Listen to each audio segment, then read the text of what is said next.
SWP అనేది చాలా కొత్త వర్డ్. మేబీ బిజినెస్ ఇండస్ట్రీలో ఉన్న వాళ్ళకి ఇది పాత అయ్యుండొచ్చు. మ్యూచువల్ ఫండ్స్ మీద అవగాహన ఉన్న వాళ్ళకి. అసలు ఎస్‌డబ్ల్యూపీ అని దేన్నంటారు? ఇది ఎక్కడ మనం ఇనిషియేట్ చేయొచ్చు? మాధురి గారు, పాతకాలంలో మనం ఏం చేసేవాళ్ళం? ఎఫ్డీలు వేసుకునేవాళ్ళం. అవును. బ్యాంక్లో ఎఫ్డీలు వేసుకుని ఇంట్రెస్ట్ వస్తే ఇంట్రెస్ట్ తీసుకునేవాళ్ళం. అంటే నెలకు కావాలంటే నెల, లేకపోతే ఇయర్లీ ఒకసారి, 6 మంత్స్కి ఒకసారి ఆ వచ్చే డబ్బుల్నే ఒక ప్యాసివ్ ఇన్కమ్ లాగా, రైట్?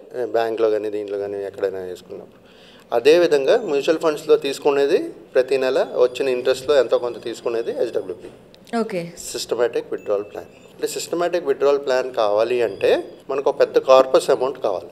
ఓకే. అంటే ఒక పెద్ద కార్పస్ అమౌంట్ ఏదైనా మనకి ఐడియల్గా బ్యాంక్లో కానీ ఎక్కడైనా ఉంది అనుకున్నప్పుడు అలాంటి డబ్బుల్ని పెట్టి దాని నుంచి ఒక ప్యాసివ్ ఇన్కమ్ అనేది క్రియేట్ చేసుకోవచ్చు. దాన్ని ఎస్‌డబ్ల్యూపీ అంటారు. అంటే ప్యాసివ్ ఇన్కమ్ అంటే ఆల్రెడీ ఒక ఇన్కమ్ ఎక్కడ పనిచేస్తున్నారు, సంపాదిస్తున్నారు, అది ఒక మన నార్మల్ ఇన్కమ్, రెగ్యులర్ ఇన్కమ్.